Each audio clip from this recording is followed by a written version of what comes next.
Avenues खबरको संकेत हो। तपाई अहिले एभिन्यूज एट 7 मा हुनुहुन्छ। म नयन सापकोटा। म प्रभा थापा। प्रारम्भमा मूल खबर। मेलम्ची खानेपानी वितरणको औपचारिक रूपमा उद्घाटन। एङ्गी र लार्के खोलाको पानी पनि 3 वर्षभित्र काठमाडौँ आइपुग्ने प्रधानमन्त्रीको दावी।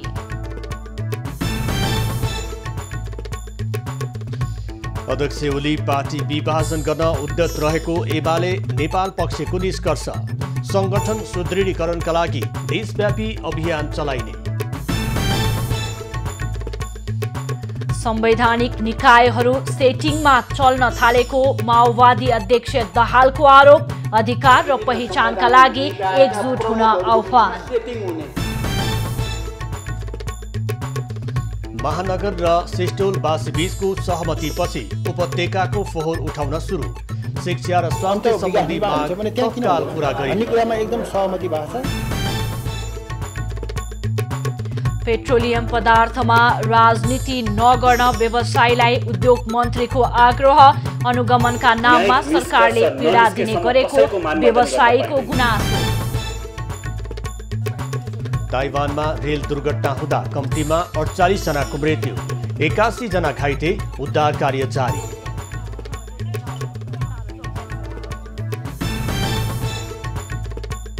र 3 नेसन्स कप विजेता खेलाडीलाई सरकारको प्रोत्साहन। जनहित 4 लाख रुपैयाँ प्रदान गर्ने मन्त्री परिषदको निर्णय।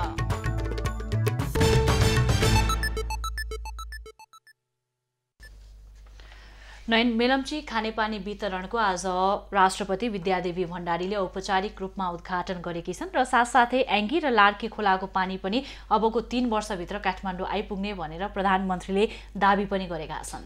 विशेष गरेर लामो प्रतीक्षापछि काठमाडौँ उपत्यकावासीले मेलम्चीको पानी उपभोग गर्न पाएका छन् र अहिले 2वटा प्रशोधन केन्द्र मार्फत यो वितरणको प्रक्रिया थालिएको छ भने 8.5 करोड लिटर अहिले प्रशोधन गरेर वितरण गरिएको छ। अब खबरको सिलसिला प्रारम्भ गरौं मेलम्चीको पानी वितरणको उद्घाटन सम्बन्धी प्रसङ्गबाट। राष्ट्रपति विद्यादेवी भण्डारीले बहुप्रतीक्षित मेलम्ची खानेपानी आयोजनाको पानी वितरण कार्यको उद्घाटन गरेकी छन्। शुक्रबार भिरकुटी मण्डपमा आयोजित विशेष समारोहका बीच राष्ट्रपति भण्डारीले ढुङ्गेधारा खोलेर खानेपानी वितरण कार्यको उद्घाटन गरेकी हुन्। कार्यक्रममा राष्ट्रपति भण्डारीले जलवायु परिवर्तन, जनसङ्ख्या वृद्धि, जमिन मुनिको पानीको अत्यधिक दोहन जस्ता कारणले पानीका स्रोतहरू प्रदूषित र सङ्कटग्रस्त बनेको बेला मेलम्चीको शुद्ध पानी ल्याउनु निकै ठूलो सफलता भएको बताइन्। उनले मेलम्ची खानेपानी आयोजनाबाट उपलब्ध हुने पानीले उपत्यकामा खानेपानीको आपूर्ति व्यवस्थापन गर्न धेरै सहज हुने बताइन्। यसबाट काठमाडौँ उपत्यकाका जलाधार क्षेत्रको प्रदूषण न्यूनीकरणका साथै जमिन मुनिको पानीको अत्यधिक दोहनलाई कम गर्न समेत मद्दत पुग्ने मैले अपेक्षा लिएको छु। कार्यक्रममा प्रधानमन्त्री ओलीले विकास निर्माणको बाटोलाई कसैले रोक्न नसक्ने बताउँदै सरकारलाई अहिले पनि काम गर्न नदिएको आरोप लगाए। प्रधानमन्त्री ओलीले 2081 को नयाँ वर्षमा याङ्गी र लार्केको पानी पनि काठमाडौँ आइपुग्ने दावी गरे। प्रधानमन्त्री ओलीले कसैले पनि जनताको जागेको चेतनालाई रोक्न नसक्ने भन्दै केही राजनीतिक दलहरूले प्रतिगमन भयो भन्दै स्याल हुइया मचाएको आरोप लगाए। जनताको जागेको चेतनालाई कसैले पनि प्रतिगमन भयो भन्ने स्याल हुइया मचाएर कहाँ भयो प्रतिगमन? प्रतिगमन भने के हो? परिभाषै नबुझी प्रतिगमन भयो। ख्याल ठट्टा हो प्रतिगमन भनेको। यति साह्रो जनता अल्मल्याउने, कोही शासनमा पुग्न पायो भने क्रान्ति भइहाल्ने, कोही शासनमा पुग्न पाएन भने प्रतिगमन भइहाल्छ। कार्यक्रममा मन्त्रीहरू, उच्च पदस्थ कर्मचारी लगायत सर्वसाधारणको उपस्थिति थियो। यही चैत 15 गतेदेखि मेलम्चीको पानी काठमाडौँ उपत्यकामा वितरण गर्न थालिएको हो। काठमाडौँ उपत्यका खानेपानी लिमिटेडले शुक्रबार बिहान 5 बजेबाट बालाजु पोखरीबाट समेत पानी वितरण थालेको छ। यसअघि पहिलो चरणमा काठमाडौँका चाबहिल, महाकाल, मीन भवन, अनामनगर र कुमलटार लगायतका स्थानमा मेलम्चीको पानी वितरण गरिएको थियो। केयुकेएलका अनुसार पहिलो चरणमा दैनिक 4 करोड लिटर पानी ल्याइएकोमा अहिले दैनिक 8.5 करोड लिटर पुर्याइएको छ। नेपाल कम्युनिस्ट पार्टी माओवादी केन्द्रका अध्यक्ष पुष्पकमल दाहालले नेपाली समाज फाँसीवादी निरङ्कुशतातिर जाने खतरा रहेको बताएका छन्। शुक्रबार वामपन्थी नेता स्वर्गीय माणिकलाल श्रेष्ठको श्रद्धाञ्जली सभामा अध्यक्ष दाहालले देशभित्र र बाहिरका शक्तिहरू संवैधानिक निकायहरू समेतको संलग्नतामा सेटिङमा लागेको भन्दै उनले संविधान, ऐन र मूल्य मान्यताले काम नगर्ने तर सेटिङले काम गर्ने अवस्था अहिले रहेको बताए। नेपाल र नेपाली जनताको अधिकार र पहिचानका विरुद्ध सेटिङ भएको उनको भनाइ थियो। विभिन्न संवैधानिक निकायका प्रमुखहरूको बीचमा सेटिङ हुने, नियमले काम नगर्ने, संविधानले काम नगर्ने, मूल्यले काम नगर्ने, मान्यताले काम नगर्ने, ऐनले काम नगर्ने, सेटिङले काम गर्ने, त्यो सेटिङ सबै नेपाल राष्ट्र र नेपाली जनताको अधिकारका विरुद्ध, पहिचानका विरुद्ध परिलक्षित हुने, यो विडम्बनाको हामीले सामना गर्नुपर्ने बडो विचित्रको स्थितिमा हामी अहिले छौँ। अध्यक्ष दाहालले वर्तमान सरकार अपारदर्शी, अराजक र भ्रष्ट हुँदै गएकाले कम्युनिस्टप्रति जनताको भरोसा टुट्ने खतरा पैदा भएको समेत बताए। उनले जातीय, भाषिक, वर्गीय उन्मुक्तितिर अगाडि बढेको लामो सङ्घर्षबाट प्राप्त उपलब्धिमाथि प्रहार हुन लागेको अवस्था आएकोले एकढिक्का हुन आह्वान गरे। जातीय, भाषिक र सबै वर्गीय उन्मुक्तितिर अगाडि बढेको लामो सङ्घर्षबाट प्राप्त भएका उपलब्धिहरूमाथि प्रहार हुन लागेको अवस्था छ। राज्य जो सबभन्दा बढी सुशासन र पारदर्शिताको प्रतीक हुनुपर्ने हो, दुर्भाग्यपूर्ण ढङ्गले मैले भन्नुपर्छ, तपाईँ हामी सबैले महसुस गरेका छौँ, सबभन्दा अपारदर्शी, अराजक र भ्रष्ट हुँदै गएको बेला छ यो। अध्यक्ष दाहालले सडक विस्तारको नाममा सडक नजिकै भएका घरहरू भत्काएर जनतालाई सुकुम्बासी बनाउने अधिकार सरकारसँग नभएको समेत बताए। नेवार समुदायले राज्यले जे गरे पनि हुन्छ भन्ने ठानेर ऐतिहासिक, सांस्कृतिक वैभव र संरचनाहरूलाई विकासको नाममा मिचिदिने प्रवृत्ति बढेको उनको आरोप थियो। काठमाडौँ महानगरपालिकाले ल्यान्डफिल्ड साइट सेस्टोल क्षेत्रका स्थानीयको माग पूरा गर्ने भएपछि उपत्यकाको फोहोर उठ्ने भएको छ। नुवाकोट ककनी गाउँपालिका सेस्टोल क्षेत्रका स्थानीय बासिन्दाले फोहोर मैला प्रभावित क्षेत्र शिक्षक व्यवस्थापन सङ्घर्ष समिति बनाई विभिन्न माग राख्दै चैत 13 गतेदेखि फोहोर विसर्जनमा अवरोध गर्दै आएका थिए। शुक्रबार काठमाडौँ महानगरपालिका र सेस्टोल क्षेत्रका आन्दोलनरत स्थानीय बासिन्दा र जनप्रतिनिधिबीच 7 बुँदे सहमति पत्रमा हस्ताक्षर भएपछि फोहोर विसर्जनमा गरिएको अवरोध हटेको छ। काठमाडौँ महानगरपालिका वातावरण विभाग प्रमुख हरि श्रेष्ठले सेस्टोलवासीले राखेको शिक्षा र स्वास्थ्य सम्बन्धी मागहरू महानगरपालिकाले पूरा गर्ने सहमति भएको बताएका छन्। यसैगरी रोजगारी, विकास निर्माण लगायतका सम्बन्धमा पनि काठमाडौँ महानगरपालिकाले बजेट उपलब्ध गराउने सहमति भएको उनले जानकारी दिएका छन्। हाम्रो काठमाडौँ महानगरपालिका मात्र होइन, त्यहाँको जनप्रतिनिधिहरू भयो, त्यहाँको नेताहरू भएको उपस्थितिमा संयुक्त रूपमा गइसकेर सरकारलाई भन्ने हो भने, सरकार मन्त्रालयलाई भन्ने हो भने त उहाँहरूले निर्णय गर्न त सक्दैन। त्यसैले अन्त विकास निर्माण हुन्छ भने त्यहाँ किन हुँदैन भन्ने कुरामा एकदम सहमति भएको छ र त्यही अनुसार जाने विषयले उहाँहरूले प्रथायित पाउनु भएको छ। ककनी गाउँपालिका अन्तर्गत रहेका विद्यालयका लागि 46 जना र धुनीबेसी नगरपालिकाका लागि 5 जना तहगत र विषयगत दरबन्दीमा सम्बन्धित गाउँपालिका र नगरपालिकाले करार सेवामा शिक्षक नियुक्ति गर्ने र शिक्षक नियुक्ति भएपछि सो बापतको पारिश्रमिक नेपाल सरकारले तोकेको स्केल बमोजिमको रकम काठमाडौँ महानगरपालिकाले उपलब्ध गराउने सहमति भएको छ। यस्तै स्वास्थ्य उपचारको दिगो व्यवस्थापनका लागि उपयुक्त योजना सम्बन्धमा बृहत्तर छलफल गरी आपसी छलफलबाट 10 दिनभित्रमा निष्कर्षमा पुग्ने सहमति पनि भएको छ। बन्चरी डाँडा ल्यान्डफिल्ड साइटमा फोहोर मैला विसर्जन सुरु भएपछि हालको सेस्टोल ल्यान्डफिल्ड साइटको पोस्ट क्लोजरको कार्य प्राविधिक सिफारिस बमोजिम काठमाडौँ महानगरपालिकाले तत्काल सुरु गर्ने सहमति पनि भएको छ। यस्तै उपत्यकाको फोहोर व्यवस्थापनमा भएको अवरोध हटाई शुक्रबारबाटै फोहोर व्यवस्थापन सुचारू गर्ने सहमति पनि भएको छ। उद्योग, वाणिज्य तथा आपूर्ति मन्त्री लेखराज भट्टले आयल निगमसँग सम्बन्धित नीतिगत समस्याहरूलाई समाधान गर्न सरकार लागि परेको बताएका छन्। शुक्रबार नेपाल पेट्रोलियम डिलर्स एसोसिएसनको 42औं वार्षिक साधारण सभा तथा राष्ट्रिय सम्मेलनमा मन्त्री भट्टले आयल निगम सम्बन्धी समस्याहरूलाई प्राविधिक रूपमा भन्दा पनि नीतिगत रूपमा समाधान गर्न सरकार लागि परेको बताए। राष्ट्रिय पेट्रोलियम नीतिको ड्राफ्ट तयार भइसकेको जानकारी दिँदै उनले थप छलफल गरी ल्याउने तयारी भइरहेको बताए। मन्त्री भट्टले व्यवसायको आवश्यकतालाई हेरेर पेट्रोल पम्पको इजाजत दिइने जानकारी पनि दिए। उनले कतिपय पेट्रोल पम्पले विचारधाराको आधारमा तेल वितरण गर्ने गरेको आफूले देखेको उल्लेख गर्दै पेट्रोलियम पदार्थमा राजनीति नगर्न व्यवसायीहरूलाई आग्रह गरे।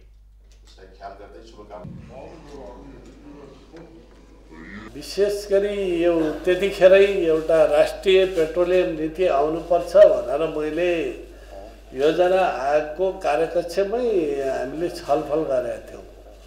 68 को कुरो हो। त अहिले पनि ऐनको आवश्यकता छ, राष्ट्रिय नीतिको आवश्यकता छ, पेट्रोलियम राष्ट्रिय नीतिको। त्योसँग हाम्रो राष्ट्रिय सुरक्षा पनि जोडिएको छ। कार्यक्रममा नेपाल उद्योग वाणिज्य महासङ्घका अध्यक्ष शेखर गोल्छाले निजी क्षेत्र देशलाई समृद्ध बनाउन अगाडि बढिरहेको भए पनि सरकारले उद्योगी व्यवसायलाई हेर्ने दृष्टिकोण नै फरक रहेको गुनासो गरे। सरकारले अनुगमनको नाममा उद्योगी व्यवसायलाई पीडा दिने गरेको अध्यक्ष गोल्छाको आरोप थियो। उनले अनुगमन गर्दा आचार संहिता भित्र बसेर गर्न र कुनै न्यायिक निष्कर्ष ननिस्किएसम्म उद्योगी व्यवसायको मानमर्दन नगर्न सरकारसँग आग्रह गरे। गर्दाखेरि कुनै न्यायिक निष्कर्ष ननिस्केसम्म कसैको मानमर्दन गर्न पाइँदैन, कसैको मानमर्दन गर्न पाइँदैन। किनभने एउटा निजी क्षेत्रको मानमर्दन हुँदाखेरि उसले 100वटा अन्टरप्रेन्योर्सको त्यही मृत्यु हुन्छ। कार्यक्रममा उपस्थित उद्योगी व्यवसायीहरूले पेट्रोलियम पदार्थ अर्थतन्त्रको रक्त सञ्चार भएकोले यसको वितरण प्रणालीलाई सहज बनाउनु पर्ने बताएका थिए। शुक्रबार नेपालमा 179 जना कोरोना संक्रमित थपिएका छन्। 3565 जनाको पीसीआर परीक्षण गर्दा 179 जनामा कोरोना संक्रमण पुष्टि भएको स्वास्थ्य तथा जनसङ्ख्या मन्त्रालयले जनाएको छ। यो सँगै नेपालमा हालसम्म कोरोना संक्रमितको संख्या 2,77,640 पुगेको छ। पछिल्लो 24 घण्टामा 111 जना संक्रमण मुक्त भएका छन्। यो सँगै नेपालमा कोरोना संक्रमण मुक्त हुनेको संख्या 2,72,962 पुगेको छ। नेपालमा कोरोनाका कारण पछिल्लो 24 घण्टामा कसैको पनि मृत्यु नभएको स्वास्थ्य तथा जनसङ्ख्या मन्त्रालयले जनाएको छ। नेपालमा कोरोनाबाट हालसम्म 3031 जनाको मृत्यु भएको छ। विश्व ब्याङ्कले कोभिड-19 को खोपका लागि 8 अर्ब 70 करोड रुपैयाँ बराबरको अतिरिक्त वित्तीय सहायता प्रदान गरेको छ। कोभिड-19 विरुद्धका सुरक्षित र प्रभावकारी खोपहरूको पहुँच विस्तार गर्न शुक्रबार अर्थ मन्त्रालयमा विश्व ब्याङ्क र नेपाल सरकार बीच 7.5 करोड अमेरिकी डलर अर्थात् 8 अर्ब 70 करोड रुपैयाँ बराबरको सहुलियतपूर्ण ऋण सहयोग सम्झौता पत्रमा हस्ताक्षर भएको छ। सम्झौता पत्रमा नेपाल सरकारको तर्फबाट अर्थ मन्त्रालयका सचिव शिशिर कुमार ढुङ्गाना र मालदिप्स, नेपाल र श्रीलङ्काका लागि विश्व ब्याङ्कका राष्ट्रिय निर्देशक फारिस हदात जर्वोसले हस्ताक्षर गरेका छन्। हस्ताक्षर कार्यक्रममा मन्त्रालयका सचिव ढुङ्गानाले 72% नेपाली जनसङ्ख्यालाई खोप दिने सरकारको बृहत योजनाका लागि यो सहयोग महत्त्वपूर्ण र सान्दर्भिक हुने बताए। मालदिप्स, नेपाल र श्रीलङ्काका लागि विश्व ब्याङ्कका राष्ट्रिय निर्देशक फारिस हदात जार्वोसले कोभिड-19 विरुद्धका सुरक्षित र प्रभावकारी खोपहरूको समतामूलक र द्रुत पहुँच विस्तार गरी नागरिकको जीवन रक्षा गर्न र उत्थानशील पुनर्लाभ प्राप्त गर्न यो रकम सहयोगी हुने बताए। उनले नेपालमा जीवन रक्षा, सार्वजनिक स्वास्थ्य तयारी प्रणालीको सुदृढीकरण र नेपालको आर्थिक पुनर्लाभलाई उत्प्रेरित गर्न सरकारको महामारी प्रतिक्रियालाई सहयोग गर्न विश्व ब्याङ्क प्रतिबद्ध रहेको पनि बताए। शुक्रबारबाट देशका 12वटा जिल्लामा हात्तीपाइले रोग विरुद्धको औषधि सेवन कार्यक्रम सुरु भएको छ। हात्तीपाइले रोग निवारणका लागि साताव्यापी राष्ट्रिय औषधि सेवन कार्यक्रम सुरु गरिएको हो। स्वास्थ्य सेवा विभाग, एपिडेमियोलोजी तथा रोग नियन्त्रण महाशाखाका अनुसार कार्यक्रम अन्तर्गत शुक्रबारबाट झापा, धनकुटा, मोरङ, बारा, लमजुङ, पर्वत, बागलुङमा औषधि खुवाइँदैछ। यस्तै कपिलवस्तु, दाङ, बाँके, बर्दिया र कैलालीमा पनि औषधि खुवाउने कार्यक्रम सञ्चालन गरिँदैछ। रोग नियन्त्रण महाशाखाका निर्देशक कृष्ण प्रसाद पौडेलले हात्तीपाइले विरुद्धको औषधि खुवाउने कार्यक्रम सञ्चालनमा आए पनि औषधि सेवन गर्नेको संख्यामा कमी आएका कारण हात्तीपाइले रोग निवारणमा कठिनाई भएको बताए। उनले विगतमा औषधि सेवन गर्नेमा कमी आएका कारण यस पटकको कार्यक्रम अन्तर्गत 2 चक्की औषधि स्वास्थ्य कर्मीको निगरानीमा घर घरमा खुवाइने बताएका छन्। वीरगञ्ज महानगरपालिका दिनानुदिन कुरूप बन्दै गएको छ। केही दिन अघि महानगरपालिका, जिल्ला प्रहरी कार्यालय र ट्राफिक प्रहरीको समन्वयमा शहरलाई व्यवस्थित गर्न अभियान सुरु गरिए पनि निरन्तरता दिन नसक्दा अभियान प्रभावकारी बन्न सकेको छैन। विशेष खबरको साथमा plumber, CPVC Pipes and fittings, विश्वास प्लम्बिङ को, शिवम सिमेन्ट, भरोसा अटुट सम्बन्धको।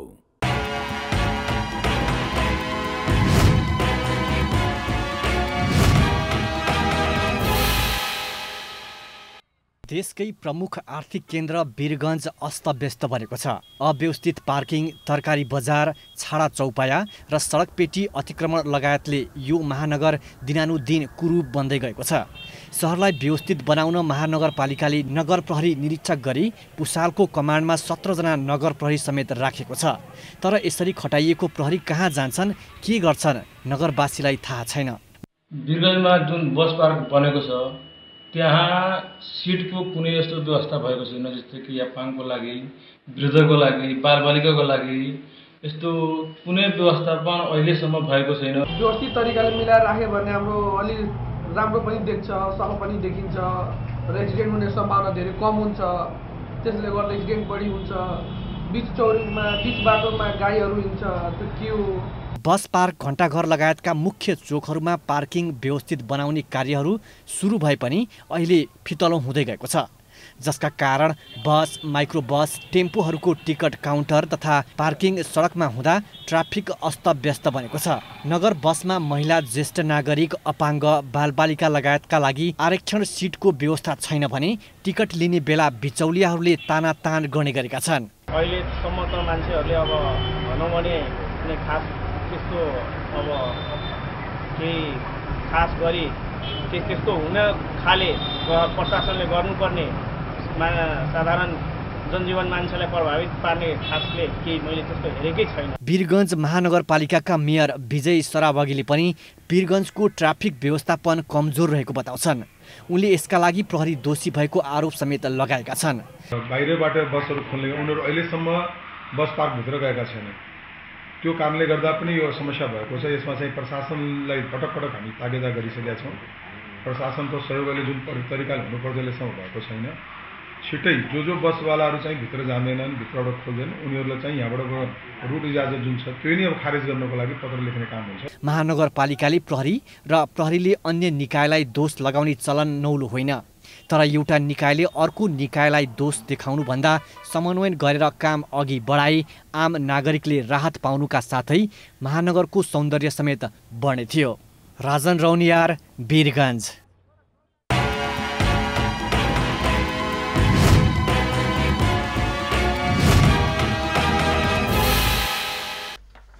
नयन अध्यक्ष ओलीले पार्टी विभाजन गर्न खोजेको भनेर एमाले नेपाल पक्षले आरोप लगाइराखेको अवस्था छ। विशेष गरेर नेकपा एमालेमा देखिएको 2 समूह, ओली र माधव कुमार नेपाल समूह बीचको एक अर्कालाई आरोप र दोषारोपण गर्ने प्रवृत्ति अहिले हाबी भइरहेको छ भने समानान्तर गतिविधि गरेको भन्दै कारबाही गर्ने प्रक्रिया पनि चलिरहेको छ। अबको क्रममा नेपाल पक्षको बैठक सम्बन्धी प्रसङ्ग। नेकपा एमालेको नेपाल खनाल पक्षले संगठन विस्तार तथा सुदृढीकरणका लागि देशव्यापी अभियान चलाउने निर्णय गरेको छ। शुक्रबार कलङ्कीमा बसेको नेपाल खनाल पक्षको स्थायी कमिटी बैठकले संगठन सुदृढीकरण, प्रशिक्षण सञ्चालन लगायतका देशव्यापी अभियान सञ्चालन गर्ने निर्णय गरेको हो। बैठकले आफ्ना समूहका नेताहरूमाथिको कारबाही पार्टीको 9औं महाधिवेशनले पारित गरेको विधान विपरीत, स्वेच्छाचारी र पूर्वाग्रही भएको निष्कर्ष निकालेको नेता योगेश भट्टराईले बताए।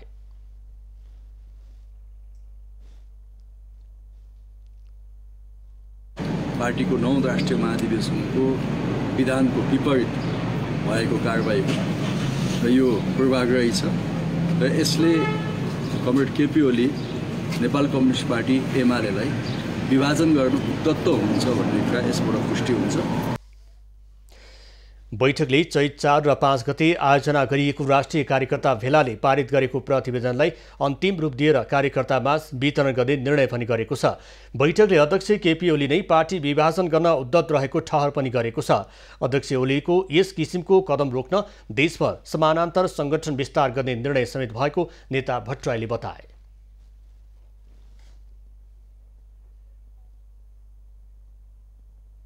सर्वोच्च अदालतको फैसलालाई कार्यान्वयन गर्दै पार्टी एकताको रक्षा गर्न र यसको पक्षमा जनमत निर्माण गर्न देशभरिका पार्टी सदस्यहरूलाई आह्वान गर्ने हामीले निर्णय गरेका छौँ।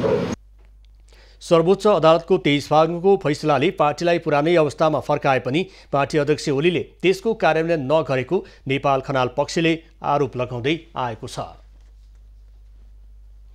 म्यानमारमा भएको सैनिक दमनको विरुद्धमा ललितपुरको पुल्चोक स्थित संयुक्त राष्ट्रसङ्घ भवन अगाडि प्रदर्शन भएको छ।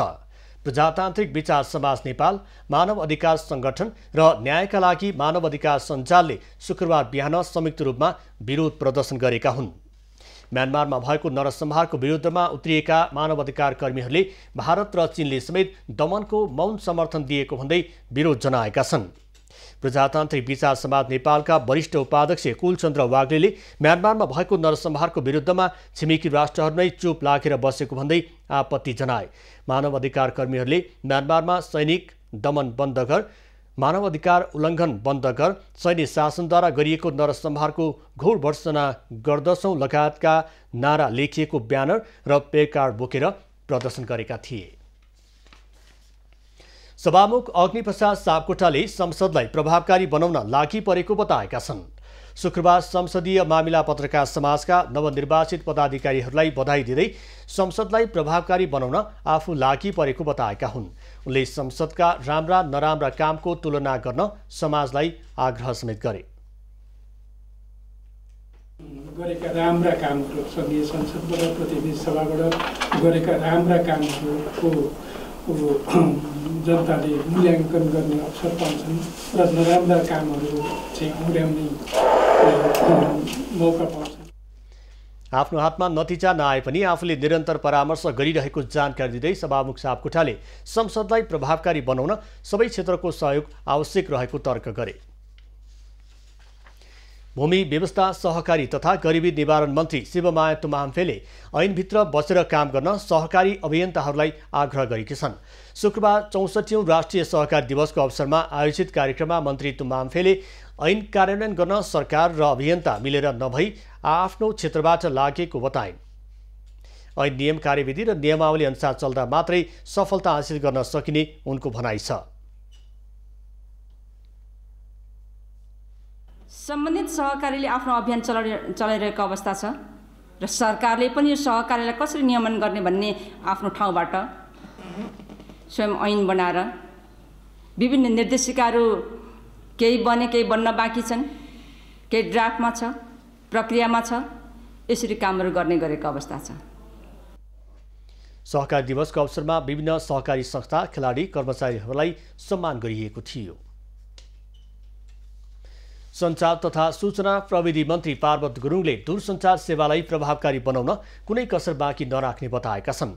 दूरसञ्चार सेवाको पहुँच, प्रवाह तथा गुणस्तर सम्बन्धी शुक्रबार भएको अन्तर्क्रियामा मन्त्री गुरुङले लगानी अनुसार प्रतिफल नआएको भन्दै अनुगमनलाई चुस्त बनाउनु पर्नेमा जोड दिए।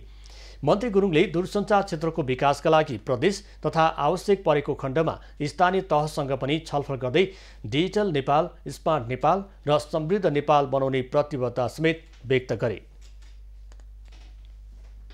हामीले डिजिटल नेपाल, स्मार्ट नेपाल र समृद्ध नेपाल, सुखी नेपालको राष्ट्रिय दृष्टिकोणलाई पुरा गर्नको निम्ति संचार क्षेत्रबाट जे हामीले डिजिटल नेपालको फाउन्डेसन बनाउनु पर्ने हो, पूर्वाधार बनाउनु पर्ने हो, त्यो बनाउनेछौँ।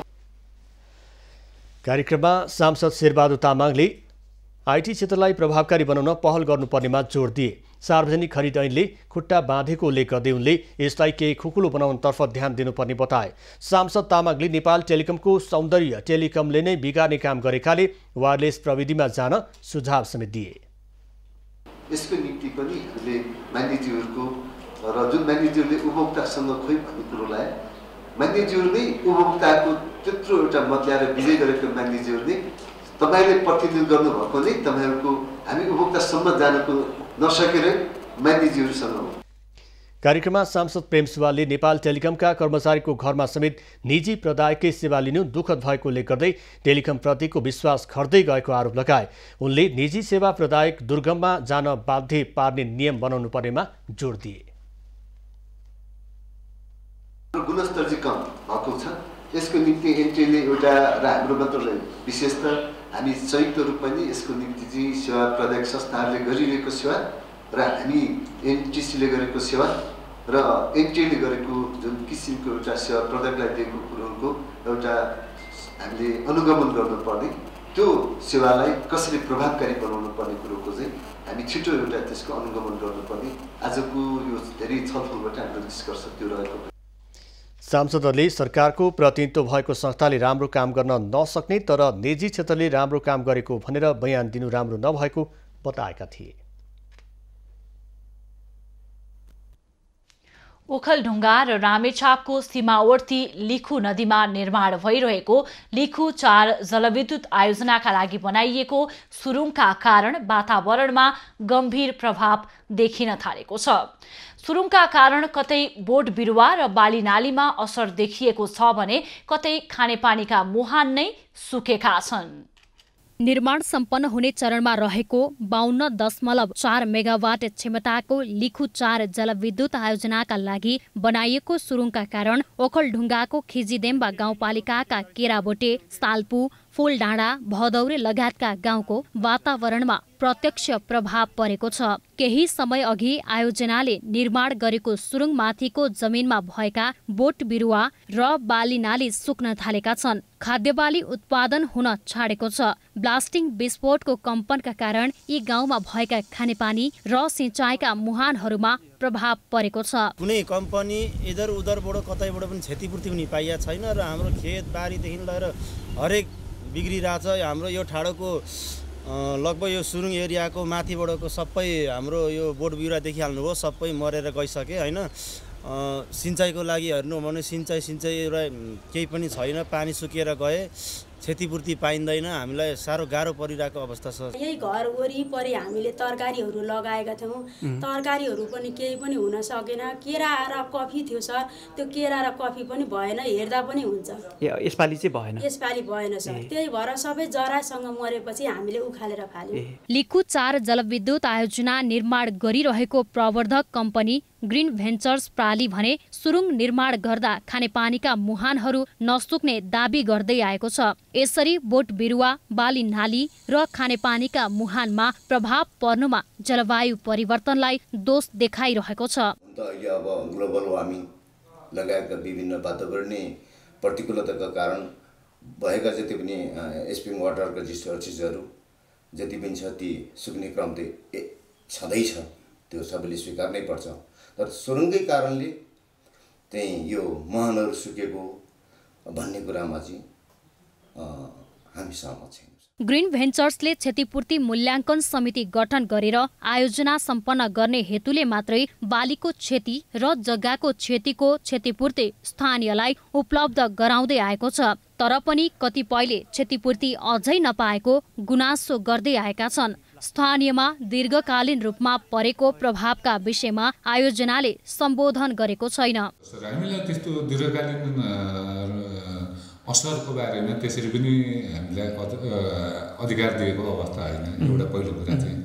दोस्रो कुरा भनेको हामीले मूल्याङ्कन समितिले मूल्याङ्कन गरेर जाँदाखेरि कतिपय ठाउँमा सिँचाइ गर्नुपर्ने सवालहरूमा असहज परेको ठाउँमा कुलोको व्यवस्थापन गरिदिने भनेर त्यो बेहोरामा हामीले जो रिपोर्ट बनाएर चाहिँ जिबिएललाई दिएको छ त्यसमा पनि उल्लेख गरेको थियो। त्यो रिपोर्टमा हामीले तपाईँहरूले पनि हेर्न सक्ने कुरा हुन्छ खोजी गर्दा। आयोजनाको मुख्य प्रभावित क्षेत्रमा पर्ने खिजिदेम्बा गाउँपालिका 1 मा लिखु 4 जलविद्युत आयोजना प्रति स्थानीयको जनगुनासो धेरै छ।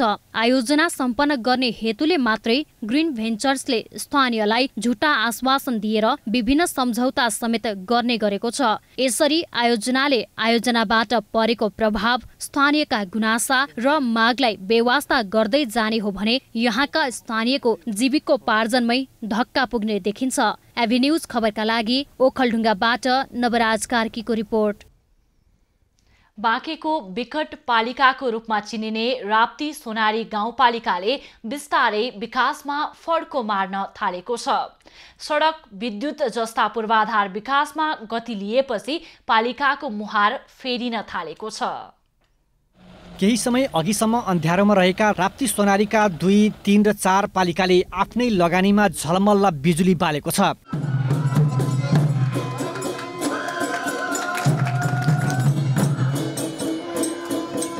गाउँपालिकाले 3,54,45,000 लगानीमा विद्युत विस्तार गरेको हो। गाउँमा बिजुली आएपछि जीवन सहज भएको स्थानीय बताउँछन्। हाम्रो गाउँमा धेरै पछि लाइन आयो अनि त्यसपछि धेरै खुसी छौँ हामीहरू। बिजुली बाल्ने कुरा उनीहरूका लागि नयाँ अनुभूति भएको छ। आफू स्वयं पनि बत्तीबाट वञ्चित भएकाले पालिकामा प्रस्ताव लिएर सर्वसम्मत निर्णय भई गाउँपालिकाको लगानीमा बत्ती बाल्न सफल भएको जनप्रतिनिधिहरू बताउँछन्। आफै पनि बत्ती बाल्नबाट वञ्चित भएको कारणले मैले नै चाहिँ अब कसैको बाटो हेर्नु हुँदैन, मैले आफै नै गर्नुपर्छ भन्ने उद्देश्यले मैले गाउँपालिकामा बोर्डमा आफ्ना कुराहरू राखेँ। सबै बोर्ड सदस्यजीहरूले चाहिँ समर्थन दिनुभयो, जसले गर्दा आज चाहिँ 4 करोडको हाराहारीमा हामीले लगानी गराइसकेपछि आज चाहिँ बत्ती बाल्न सफल भएका छौँ। 2 वर्षभित्र पूर्ण विद्युतीकरण गर्ने लक्ष्य अनुसार राप्ती सोनारी गाउँपालिकाको वडा नम्बर 3 र 4 का केही स्थानमा स्थानीय सरकारले विद्युतीकरणको काम अगाडि बढाएको छ। सामुदायिक विद्युतीकरण मार्फत सेवा प्रवाह गर्ने प्रक्रिया अनुसार पालिकाले प्राधिकरणलाई हस्तान्तरण गरिसकेपछि यस क्षेत्रमा लाइन चालु गर्ने र मिटर जडान गर्ने कार्य भएको विद्युत प्राधिकरणको भनाइ छ।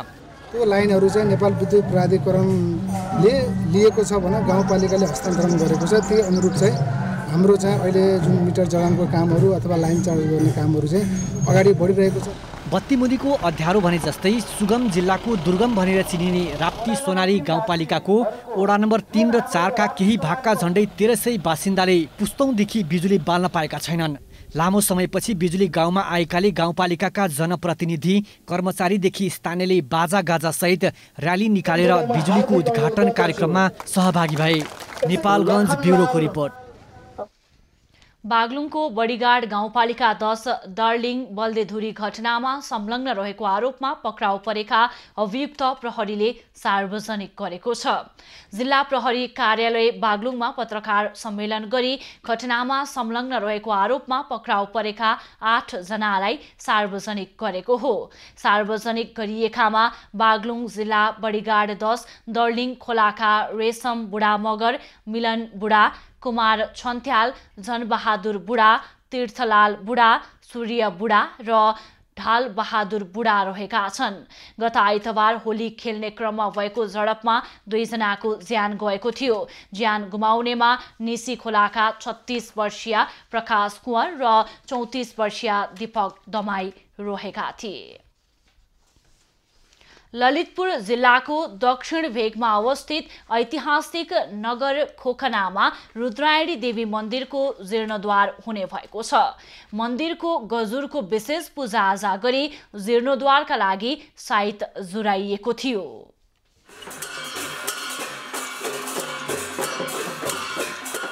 ललितपुर महानगरपालिकाबाट 1,25,00,000 तथा पुरातत्व विभागबाट 1 करोड दिने निर्णयसँगै श्री रुद्रायणी देवीको मन्दिर जीर्णोद्धार हुने भएको छ। बिहिबार मन्दिरमा देवी देवताको विधिवत क्षमा पूजा गरिएको हो।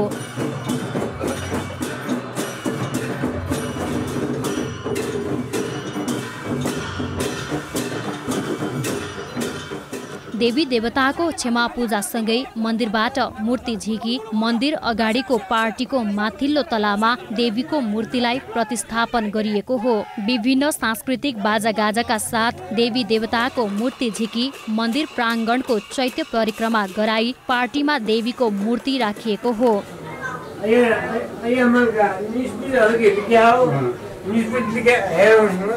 त्यस समय उल्लेख्य संख्यामा स्थानीय लगायत भक्तजनहरूको उपस्थिति रहेको थियो। पुरानै ढाँचा र काष्ठकलालाई नै प्रस्तुत गरी देवी घरको निर्माण गरिने गुठियार बताउँछन्। परम्परा अनुसार मन्दिर माथिको गजुरको विशेष पूजा पश्चात गजुरदेखि तानिएको डोरी गाईको पुच्छरमा बाँधेर मन्दिर माथिको झिङ्गती खसालिएपछि मन्दिर जीर्णद्वारको साइत गरिएको थियो।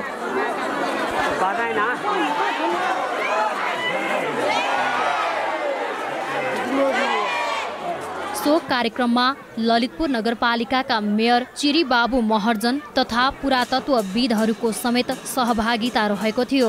एभिन्यूज खबरका लागि राकेश डङ्गलको रिपोर्ट। अब पालो एभिन्यूज एट स्पोर्ट्सको।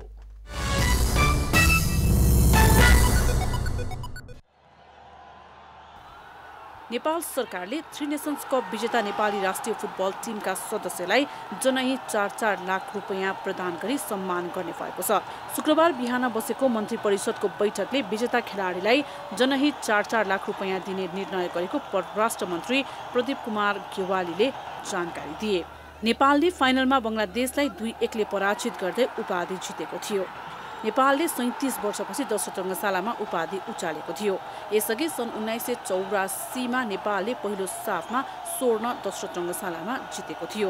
दक्षिण एसियाली खेलकुद र स्याफ च्याम्पियनसिप जस्तो आधिकारिक प्रतियोगिता नभए पनि यो त्रिदिवसीय प्रतियोगितालाई फिफाले भने मान्यता प्रदान गरेको छ। फाइनल खेल हेरी नेपाली खेलाडीलाई हौसला दिन प्रधानमन्त्री केपी शर्मा ओली, परराष्ट्र मन्त्री गेवाली लगायत उच्च पदस्थ सरकारी अधिकारीहरूको उपस्थिति दोस्रो रङ्गशालामा रहेको थियो। उपाधि जितेपछि सेलिब्रेसन गर्ने क्रममा प्रधानमन्त्री केपी शर्मा ओली खेलाडीहरू बीच नै गएका थिए र सोही बेला नेपाली टिमका खेलाडीहरूले केपी बा वी लभ यू भन्दै नारा लगाएका थिए। उक्त नाराको भने मिश्रित प्रतिक्रिया आएको थियो। नेपाली टोली वर्ल्ड कप क्वालिफायरको तयारीमा रहेको छ, तर कोरोनाको कारण वर्ल्ड कप क्वालिफायर बारम्बार स्थगित हुँदै आएको छ।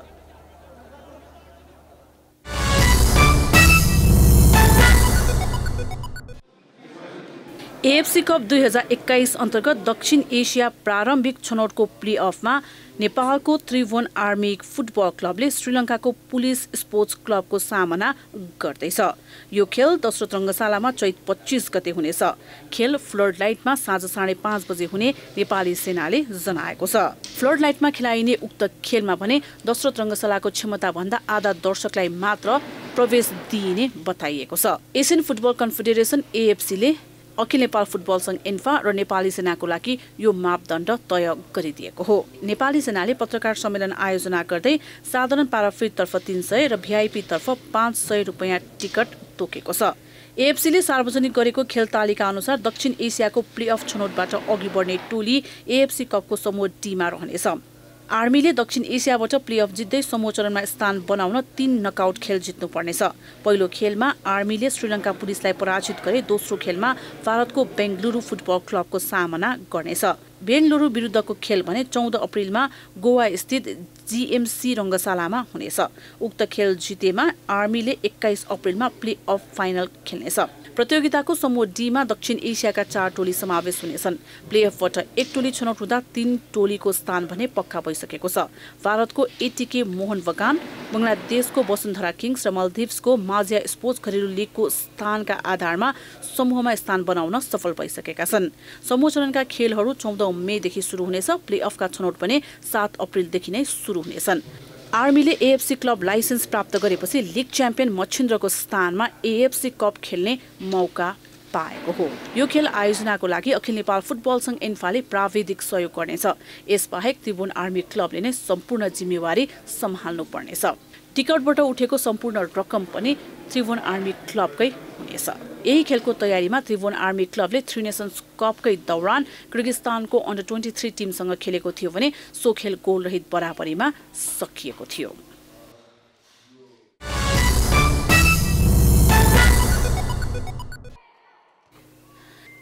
आरबीबी एनभीए कप राष्ट्रिय महिला तथा पुरुष भलिबल च्याम्पियनसिपमा न्यू डायमन्डलाई नेपाली सेनाले पराजित गरेको छ। महिलातर्फको खेलमा न्यू डायमन्डलाई नेपाली सेनाले 3-2 को नतिजामा पराजित गरेको हो।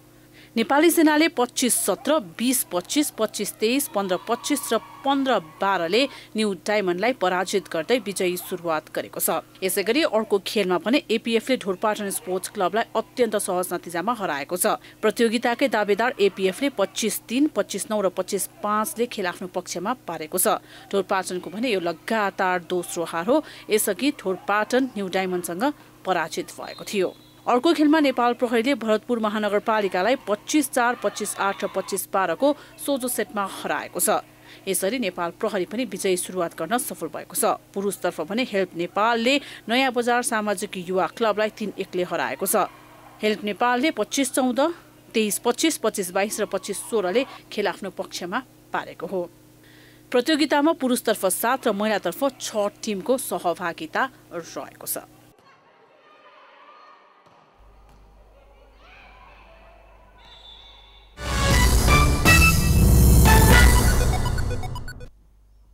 अहिलेलाई खबरको क्रम यति नै। एबी न्यूज खबरका यी सहित अन्य विस्तृत खबरका लागि www.abnews.tv लगअन गर्न सक्नुहुनेछ। युट्युब, फेसबुक र ट्विटरमा पनि हामीलाई फलो गर्न सकिनेछ। खबर भित्रको खबरका लागि हेर्दै रहनुहोला एबी न्यूज खबर। नमस्कार।